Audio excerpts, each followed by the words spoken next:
د خوږ انتظار ناول ډیرو قدرمنو اوریدونکو سلامونه نیکې هیلې او احترامات مې ومنئ.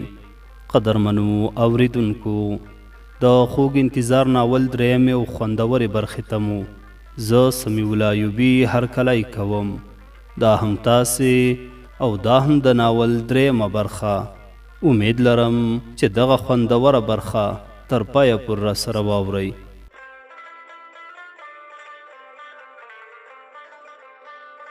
صفا ته مې وویل ته له ما سره ژمنه وکړه چې د بل چا میرمن به نه جوړیږي او زما په تمه به کښېنې که زه څو کاله بعد هم راشم.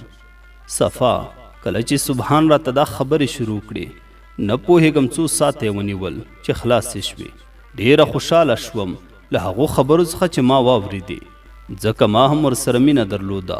زړه مې غوښتل د هغې له خولې څخه یې واورم چې څه احساس لري زما پر وړاندې. ما د سبحان په وړاندې خپله خوشحالي ښکاره نه کړه. هغه غوښتل یو ځواب ورکړم او زما د ځواب په تمه و. نه پوهېدم څه ورته ووایم. صرف دومره مې ورته وویل سمه ده هر چیرته چې ځې لاړ شه لار دې د جنت له ګلونو ډکه شه. په الله دې سپارم زما ښایسته ګلابه دا به تل په یاد ولره زه همیش ستا په تمه یم. که 100 کاله بعد هم راوګرځې په دې پوه شه چې زه به ستا په انتظار یم. سبحان کومې خبرې چې صفا وکړې د هغه په اورېدو مې زړه غوښتل والوزم. هغه هم په ما میینه وه. خدایه مننه کوم له تا نه زما تر ټولو لویه هیله په حقیقت بدله شوه. د صفا له خبرو دومره خوشحاله شوم چې هیڅ یې نشم بیانولی. له صفا او د هغې له کورنۍ څخه مې خدای پاماني واخیسته. راغلم کور ته د لیونیانو په شان مې هره لحظه خندل. مور مې څو ځله وپوښتلم زویه خیرت خدای ولې دې له خندا خوله نه راټولېږي؟ ما ورته ویل مورې نن که هر څه راته ووایې ترسره کوم یې. خلاصه که نن مړ هم شم نه خفه کېږم ځکه هغه څه چې ما په کلونو کلونو ورته انتظار کړی نن مې واورېدل. مور مې پوهه شوه چې علاقه مې له صفا سره ده او دا خبرې هم د هغې باره کې دي. د شپې مې خپل کالي ټول کړل. ځینې نور شیان چې اړین و هغه مې هم په بیک کې کېښودل. سهار وختي ویښ شوم. لمونځ مې ادا کړه او له کورنۍ سره مې خدای پاماني وکړه او روان شوم د کابل په لور. مور مې ډېر وژړل. د هغې اوښکو په لیدو زما زړه ټوټه ټوټه شو. مور خو مور وي. مور یو لوی نعمت دی د الله تعالی. سهار مې ونه غوښتل د صفا لیدو ته ورشم ځکه د هغې د اوښکو د لیدلو زغم مې نه درلوده. ماښام نږدې و چې ورسېدم کابل ته. شپه مې کابل کې تېره کړه. په سبا مې حرکت وکړ د نیمروز په لوري. وروسته له 2 ورځو ورسېدم نیمروز ته. ټاکل شوې وه په قاچاقي لارې لاړ شم او الله پوهېږي رسېږم او که نه. توکل مې په خدای وکړ چې خدای مهربانه ده. یو ورځ په نیمروز کې پاتې شوم. په سبا مو حرکت وکړ د ایران په طرف. لومړی ایران ته تلم وروسته ترکیې ته. زه او زما سره 50 کسان نور هم وو. کورنۍ بیخي ډېرې وې. لارې ډېرې سختې وې او زما طاقت ختم شو. الله پوهېږي چې دا ټوله لار به څنګه ځم. صفا د سبحان له تللو وروسته په پوره توګه یوازې شوم. نه پوهېږم ولې که نه ټوله کورنۍ مې تر څنګ وه خو د سبحان تشه هیڅ چا نه شوه ډکولی. هره لحظه او هره ثانیه د هغه یاد زما سره و. ورځې مې د میاشتو په شان تېرېدې او شپې مې د کلونو په شان. خوب هم زما څخه تښتېدلی و. خوب مې نه و. ټوله شپه به مې د سبحان په اړه فکر کاوه. چېرته به وي څه به کوي ویده شوی به وي او که نه. په دې فکرونو مې زړه اور اخیسته او سوځېده به. له ستونزو او خطر څخه ډک سفر یې مخې ته درلوده. په قاچاقي لارې تګ اسانه نه ده. زما تر ټولو ګران کس د خطر په لاره و. ما اصلا طاقت او قرار نه درلود. د شپې به مې لمنځونه کول او خپل رب څخه به مې سوالونه کول. 4 میاشتې تېرې شوې. د سبحان څخه هیڅ خبر نه و. زه نوره هغه سرشاره او خوشحاله جنۍ نه وم. بدله شوې وم په یوه خفه جنۍ باندې. ټوله ورځ به مې ځان په کوټه کې بند کړی و.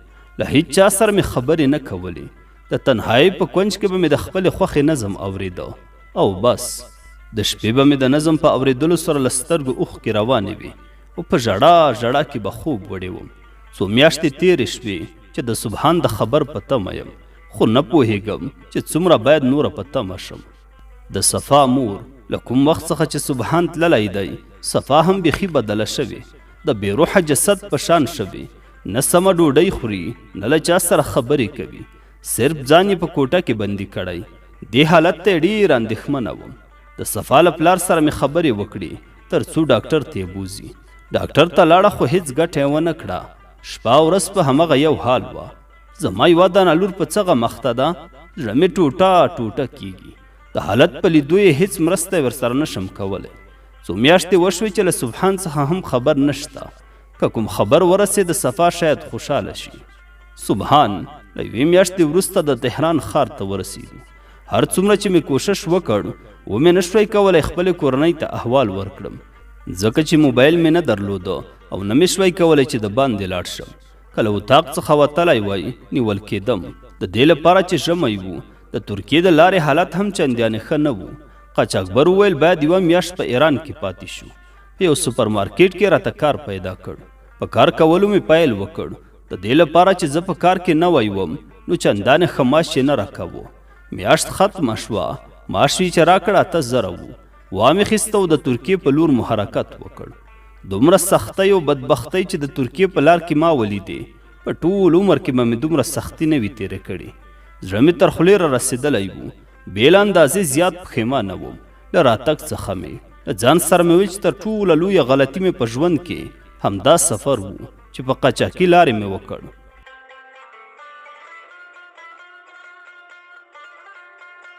په هره لاره کې به څو شپې او څو ورځې انتظار پاتې کېدو، تر څو بې له دې چې پولیس مې وویني تیر شو. زیات وختونه مو د شپې له خوا تګ کاوه. تقریبا 2 میاشتې ونیولې تر څو ترکیې ته ورسېدم. هلته مې یو ملګری و په ترکیه کې. څنګه چې ورسېدم له هغه ملګري سره مې یو ځای کار شروع کړ. د ملګري له موبایل څخه مې له پلار سره اړیکه ونیوله. د رسېدو خبر مې ورکړ. ټول ډېر خوشحاله شول. ورته مې ویل چې حتما صفا ته هم ووایئ. د سبحان پلار نن ورځ ډېر خوشحاله یم. له څو میاشتو وروسته مې ښه خبر واورېده. زوی مې خپل مقصد ته ورسېده. سبحان څو ځله تکرار کړل چې زما د رسېدو خبر صفا ته هم ورکړئ. حیران شوم چې له صفا سره څه اړیکه لري، ولې صفا د سبحان لپاره دومره ارزښت لري. دلته چې و هم به تل صفا صفا ویل، اوس چې هلته تللی دی بیا هم د صفا په فکر کې دی. صفا نن د سبحان خور راغلی وه. د سبحان د رسېدو خبر یې راکړ. دومره خوشحاله شوم چې زړه مې غوښتل وزرې ولرم او والوزم. داسې مې احساس کاوه لکه بیا چې زیږېدلی یم. روح مې تازه شو. زر ځله مې د خدای شکر ادا کړ. کله چې سبحان ترکیې ته لاړ د خپلو خاطراتو کتابچه یې ما ته راکړه. وروسته له تګ څخه یې هر کله چې به مې زړه ورپسې تنګ شو هغه کتابچه به مې خلاصوله. کله به مې چې لیکنې لوستلې هېڅ باور مې نه راتلو. په ټولو صفحو کې زما په اړه لیکلي وو. دا چې څومره مینه یې راسره لرله. مینه ناکې جملې، د راتلونکي لپاره څومره پلانونه یې درلودل. لیکلي وو چې لومړی ځل مې چې ولیدې در باندې مین شوم. فکر کوم زه هغه وخت 15 کلن وم. دا د مینې حس چې ستا په نسبت لرم زما په لاس کې نه دی. سبحان څومره په ما مین و، خو زه هیڅ متوجه نه شوم. دا چې یو نفر دومره له ما سره مینه ولري د لیونیانو په شان را باندې مین و. ځان مې د ځمکې پر سر تر ټولو خوشحاله جنۍ حس کاوه. نوره خفه نه وم. د سبحان له طرفه مې زړه بېغمه شوی و. په خوشحالۍ مې خپل ژوند ته ادامه ورکړه. که څه هم له سبحان سره مې هیڅ اړیکه نه درلوده، خو بیا هم خوشحاله وم، ځکه پوهېدم چې حالت یې ښه دی. د سبحان د کورنۍ اقتصادي حالت ډېر ضعیف و. یوازې د ډوډۍ راوړونکی سبحان و. سبحان د کورنۍ مشر زوی و. همیشه به یې ویل چې زه کار کوم تر څو مې ورونه شتمن شي. واده چې وکړم بیا به خپل ژوند جوړوم. نه پوهېدم چې تر کومه به د سبحان په انتظار پاتې شم، خو وعده مې ورکړې وه چې د ژوند تر پایه به درته منتظره یم. 15 کاله تیر شول. زه 25 کلنه شوم. په دې 15 کلونو کې مې حتی یو ځل هم د سبحان غږ وانه اورېده، مګر ځینې وختونه یې کورنۍ زموږ کره راتله او د سبحان په اړه به یې راته ویل. یوازې دا چې سبحان ښه دی او بس. خواستګاران هم ډېر راتلل.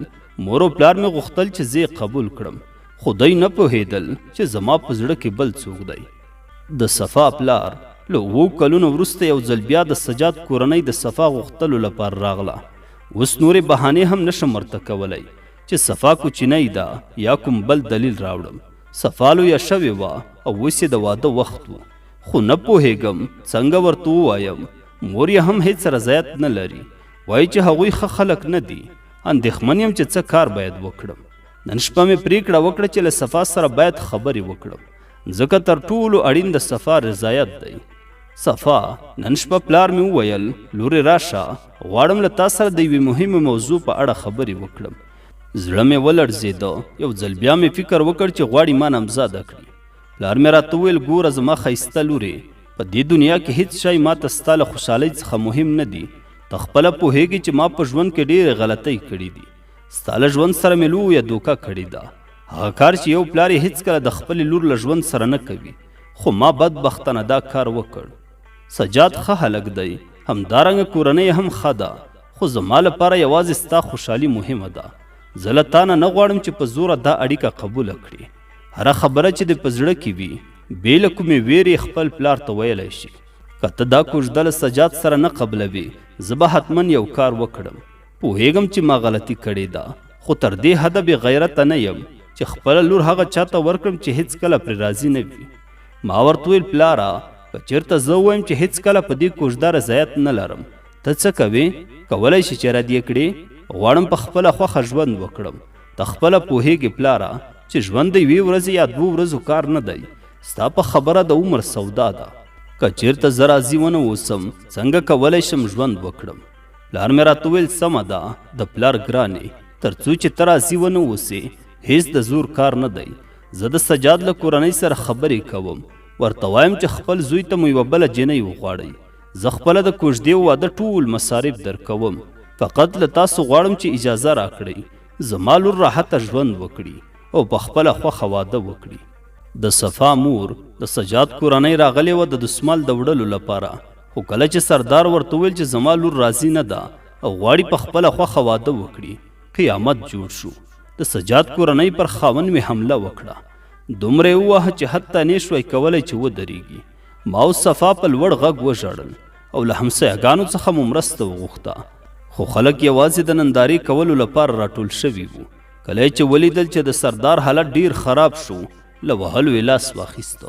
د تللو په حال کې بیا اخطار راکړ چې موږ هیڅکله اجازه نه درکوو ستاسو لور ناوي شي. که چېرته وغواړي له یو چا سره واده وکړي د واده ورځ به یې د جنازې په ورځ بدله کړو.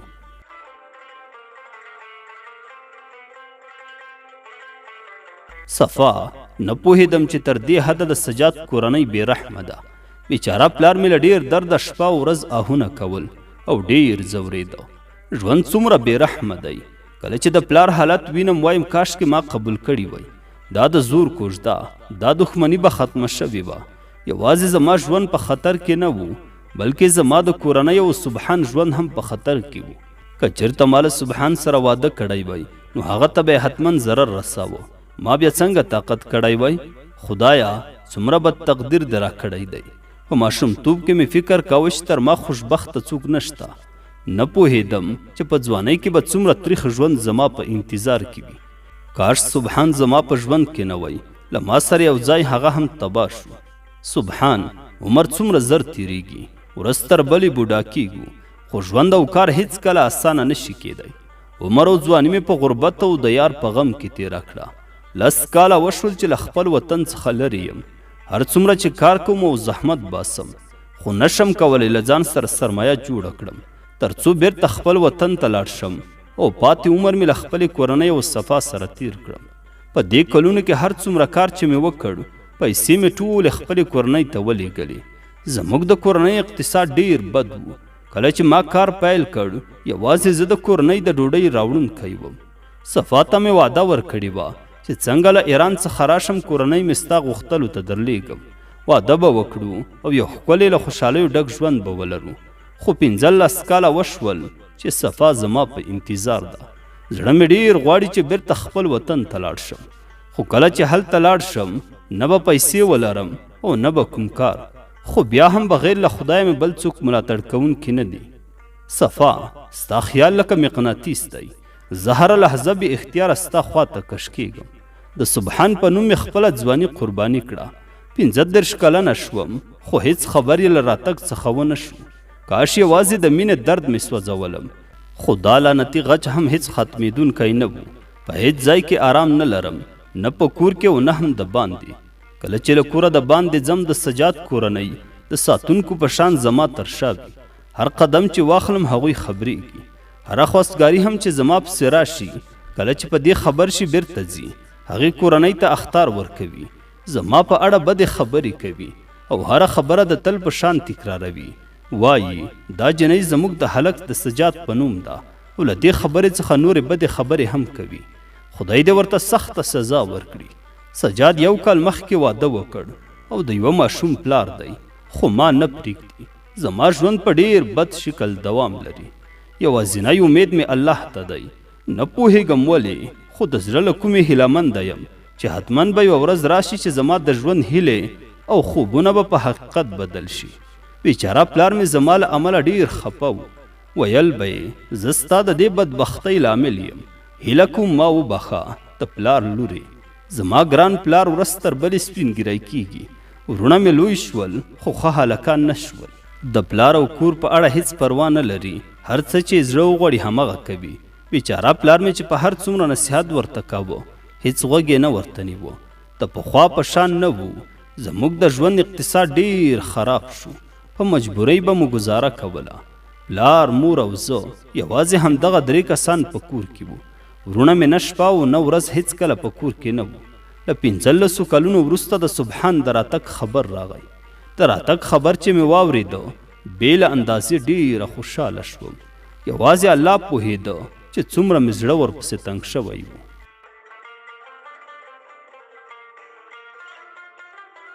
د خوږ انتظار ناول ډیرو قدرمنو اوریدونکو دا و د ناول 3مه برخه امید لرم چې د خوښې وړ به مو ګرځېدلې وي تر بلې برخې پورې مو په لوی څښتن تعالی سپارم ښاد و آباد اوسئ